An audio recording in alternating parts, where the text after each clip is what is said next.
नमस्कार ମୁଁ ଜଗଦୀଶ ଆପଣଙ୍କ ପାଇଁ ନେଇକି ଆସିଛି ଆଜି ସକାଳର କେତୋଟି ଗୁରୁତ୍ୱପୂର୍ଣ୍ଣ ଖବର। ସେଥିପାଇଁ ଭିଡିଓଟିକୁ ଶେଷ ପର୍ଯ୍ୟନ୍ତ ଦେଖିବାକୁ ମୋର ଅନୁରୋଧ। ଚାଲନ୍ତୁ ଆଜି ସକାଳର ଖବର ଉପରେ ନଜର ପକାଇବା। ଆଜିର ପ୍ରଥମ ଖବର, ବେଆଇନ ମଦ ଓ ନିଶାଦ୍ରବ୍ୟ ବ୍ୟାପାରକୁ ରୋକିବା ପାଇଁ ମୁଖ୍ୟ ଶାସନ ସଚିବ ମନୋଜ ଆହୁଜା କଡ଼ା କାର୍ଯ୍ୟାନୁଷ୍ଠାନ ନେବାକୁ ନିର୍ଦ୍ଦେଶ ଦେଇଛନ୍ତି। ଗତକାଲି ଲୋକସଭା ଭବନରେ ହୋଇଥିବା ଉଚ୍ଚସ୍ତରୀୟ ବୈଠକରେ ବିଭିନ୍ନ ବିଭାଗର ସଚିବ ଓ ବରିଷ୍ଠ ଅଧିକାରୀମାନେ ଯୋଗ ଦେଇଥିଲେ। ସେ ବିଶେଷ କରି ବିଦ୍ୟାଳୟ ଓ ମହାବିଦ୍ୟାଳୟ ପରିସରରେ ଡ୍ରଗ୍ ଫ୍ରି କ୍ୟାମ୍ପସ୍ କରିବା ପାଇଁ ଦୃଢ଼ ପଦକ୍ଷେପ ନେବାକୁ ନିର୍ଦ୍ଦେଶ ଦେଇଛନ୍ତି। ଛାତ୍ରଛାତ୍ରୀଙ୍କୁ ସଚେତନ କରିବା ପାଇଁ ଟାସ୍କ ଫୋର୍ସ ଗଠନ ଏବଂ ପିତାମାତା, ଶିକ୍ଷକ, ପୁଲିସଙ୍କ ସହଯୋଗରେ ସଚେତନ ଅଭିଯାନ ଜୋରଦାର କରାଯିବ। ସାମ୍ପ୍ରତିକ ଭୁବନେଶ୍ୱର ବିମାନବନ୍ଦରରେ ବିଦେଶୀ ଗଞ୍ଜେଇ ଜବତ ହେବା ଓ ଓଡ଼ିଶାର ଆନ୍ଧ୍ରପ୍ରଦେଶରୁ ଗଞ୍ଜେଇ ଚୋରାଚାଲାଣ ଘଟଣାକୁ ସରକାର କଡ଼ା ନଜର ରଖିଥିବା ବେଳେ ମୁଖ୍ୟମନ୍ତ୍ରୀ ମଧ୍ୟ ଏହି ବିରୋଧରେ ଜିରୋ ଟଲେରାନ୍ସ ନୀତି ଅନୁସରଣ କରିବାକୁ ନିର୍ଦ୍ଦେଶ ଦେଇଛନ୍ତି। ଚାଲନ୍ତୁ ନଜର ପକାଇବା ପରବର୍ତ୍ତୀ ଖବର ଉପରେ।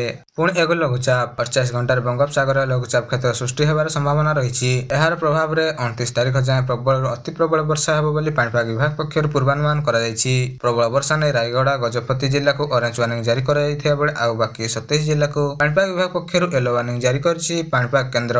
ଚାଲନ୍ତୁ ନଜର ପକାଇବା ପରବର୍ତ୍ତୀ ଖବର ଉପରେ। ସୋମବାର ଅନୁଷ୍ଠିତ ରାଜ୍ୟ କ୍ୟାବିନେଟ ବୈଠକରେ 4ଟି ପ୍ରସ୍ତାବକୁ ଅନୁମୋଦନ କରାଯାଇଛି। ମୁଖ୍ୟ ଶାସନ ସଚିବ ମନୋଜ ଆହୁଜା ବୈଠକରେ ପରେ ଏହି ସୂଚନା ଦେଇଥିବା ବେଳେ ଇଲେକ୍ଟ୍ରୋନିକ ଓ ଆଇଟି ବିଭାଗରେ 2ଟି ଏବଂ ସଂସଦୀୟ ବ୍ୟାପାର ଓ ସାଧାରଣ ପ୍ରଶାସନ ଜିଏ ବିଭାଗରେ ଗୋଟିଏ ଲେଖାଏଁ ପ୍ରସ୍ତାବ ପାରିତ ହୋଇଛି। ସେପ୍ଟେମ୍ବର 18ରୁ ବିଧାନସଭା ଅଧିବେଶନ ଆରମ୍ଭ ଏବଂ ଓଡ଼ିଶା ଲୋକସେବା ଆୟୋଗରେ 3ଟି ସଦସ୍ୟ ନିଯୁକ୍ତି ପ୍ରସ୍ତାବକୁ ଅନୁମୋଦନ କରାଯାଇଥିବା ବେଳେ ଏହା ସହ ଇଲେକ୍ଟ୍ରୋନିକ କମ୍ପ୍ୟୁଟନେଟ ମାନୁଫ୍ୟାକ୍ଚରିଂ ପଲିସିକୁ ଅନୁମୋଦନ କରାଯାଇଛି ଏବଂ ଯେଉଁଥିରେ 10ଟି ମେଗା ପ୍ରକଳ୍ପ ପାଇଁ କ୍ୟାପିଟାଲ ସବସିଡି ଓ ଟର୍ଣ୍ଣଓଭର ଇନଭେଷ୍ଟମେଣ୍ଟ ପ୍ରଦାନ କରାଯିବ। ଏହା ଓଡ଼ିଶାର ଇଲେକ୍ଟ୍ରୋନିକ ମାନୁଫ୍ୟାକ୍ଚରିଂ ଅଗ୍ରଣୀ ରାଜ୍ୟ କରିବ ବୋଲି ସୂଚନା ଆସିବା ସହିତ ନୂଆ ଆଇଟି ବିଲ୍ ମଧ୍ୟ ଅନୁମୋଦନ କରାଯାଇଛି, ଯେଉଁଥିରେ କ୍ୟାପିଟାଲରେ ସବସିଡି 30% ବୃଦ୍ଧି କରାଯିବା ପରେ ଏବଂ ପରିସୀମା ଉଠାଇ ଦିଆଯାଇଛି। ଚାଲନ୍ତୁ ନଜର ପକାଇବା ପରବର୍ତ୍ତୀ ଖବର ଉପରେ।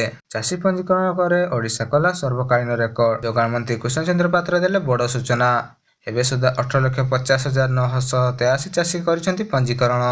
ଗତକାଲି ରାତି 12ଟା ପର୍ଯ୍ୟନ୍ତ ରହିଥିଲା ଚାଷୀ ପଞ୍ଜୀକରଣର ଗତ ବର୍ଷ 17,50,462 ଚାଷୀ ପଞ୍ଜୀକରଣ କରିଥିବା ବେଳେ ମିଡିଲ ମ୍ୟାନ ଫାଇଦା ନ ନେବାରୁ ଏ ବର୍ଷ ଇକ୍ୱାଇସି ସମସ୍ୟା ଉପୁଜିବାରୁ ସେଲ୍ଫ ଡିକ୍ଲାରେସନ ବ୍ୟବସ୍ଥା କରିଛୁ ଏବଂ ଯେଉଁଥିପାଇଁ ଅଧିକ ଚାଷୀ ପଞ୍ଜୀକରଣ କରିଛନ୍ତି ବୋଲି କହିଛନ୍ତି ମନ୍ତ୍ରୀ କୃଷ୍ଣଚନ୍ଦ୍ର ପାତ୍ର। ଚାଲନ୍ତୁ ନଜର ପକାଇବା ପରବର୍ତ୍ତୀ ଖବର ଉପରେ।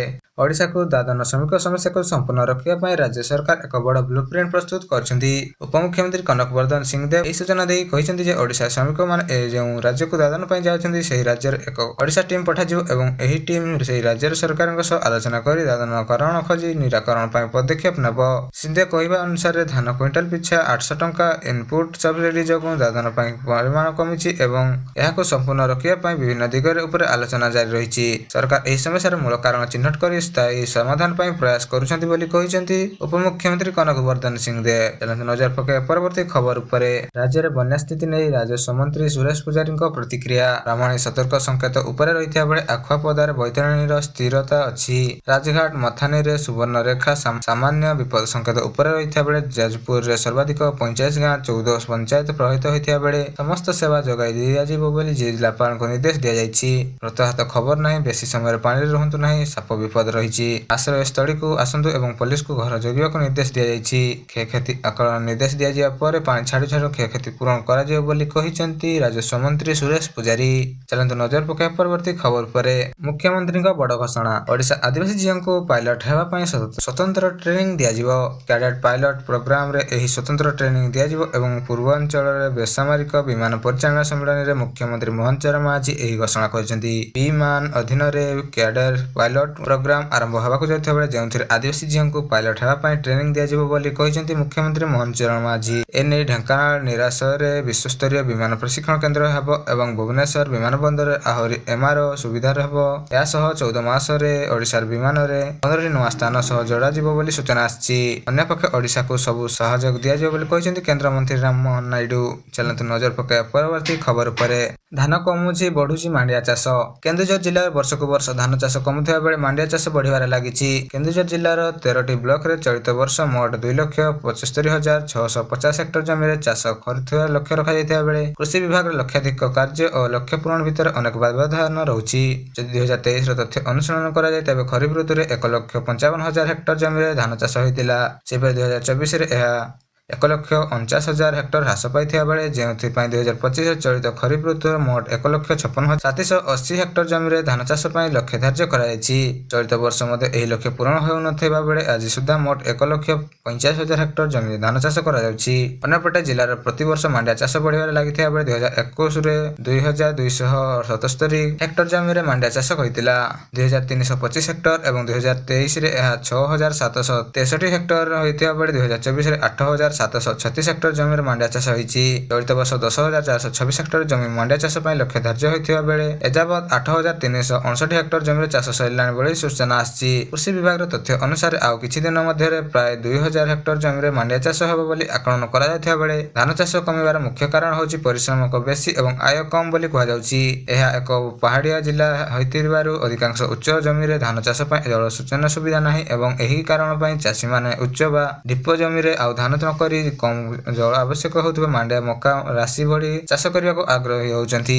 ସେ ଦୃଷ୍ଟିରୁ ଗତ ବର୍ଷ କିଛି ବର୍ଷ ଭିତରେ କେନ୍ଦୁଝର ଜିଲ୍ଲାରେ ଧାନ ଚାଷ କମୁଛି ଏବଂ ମାଣ୍ଡିଆ ଚାଷ ବଢ଼ିଛି ବୋଲି ଜିଲ୍ଲା ମୁଖ୍ୟ କୃଷି ଅଧିକାରୀ ପରଶୁରାମ ବେହେରା କହିଛନ୍ତି। ଚାଲନ୍ତୁ ନଜର ପକାଇବା ପରବର୍ତ୍ତୀ ଖବର ଉପରେ। ଜାତୀୟ ଶିକ୍ଷକ ସମ୍ମାନ 2025 ପାଇଁ ତାଲିକା ପ୍ରକାଶ ପାଇଛି।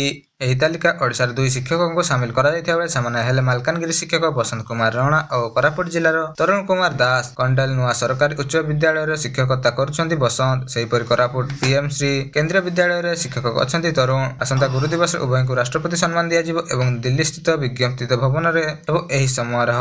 ଆଦିବାସୀ ଅଦ୍ଭୁତ ଅଞ୍ଚଳରେ କୁନି କୁନି ପିଲାଙ୍କୁ ଭଲ ଭାବୁଥିବା ଶିକ୍ଷକ ଓ ଶିକ୍ଷାକୁ ବୃତ୍ତି ଭାବରେ ବାଛି ନେଇଥିବା ଶିକ୍ଷକ ବସନ୍ତ କୁମାର ରଣା 2025 ମସିହାରେ ପାଇବେ ଜାତୀୟ ଶିକ୍ଷକ ପୁରସ୍କାର ପାଇବା ବେଳେ ମାଲକାନଗିରି ଜିଲ୍ଲାର କନ୍ଦେଇ ସରକାରୀ ଉଚ୍ଚ ପ୍ରାଥମିକ ବିଦ୍ୟାଳୟରେ ଭାରପ୍ରାପ୍ତ ପ୍ରଧାନ ଶିକ୍ଷକ ଭାବେ କାର୍ଯ୍ୟ କରୁଛନ୍ତି ବସନ୍ତ କୁମାର ରଣା। ଚଳିତ ବର୍ଷ ପାଇଁ ଜାତୀୟ ଶିକ୍ଷକ ପୁରସ୍କାର ପାଇଁ ମନୋନୀତ ହୋଇଥିବା ବେଳେ ବିଦ୍ୟାଳୟ ଛାତ୍ରଛାତ୍ରୀଙ୍କ ସର୍ବାଙ୍ଗୀନ ଉନ୍ନତି ପାଇଁ ସଦାସର୍ବଦା ଚେଷ୍ଟିତ ଏହି ଶିକ୍ଷକ ଛାତ୍ରଛାତ୍ରୀଙ୍କ ପାଇଁ ଉତ୍ସର୍ଗୀକୃତ।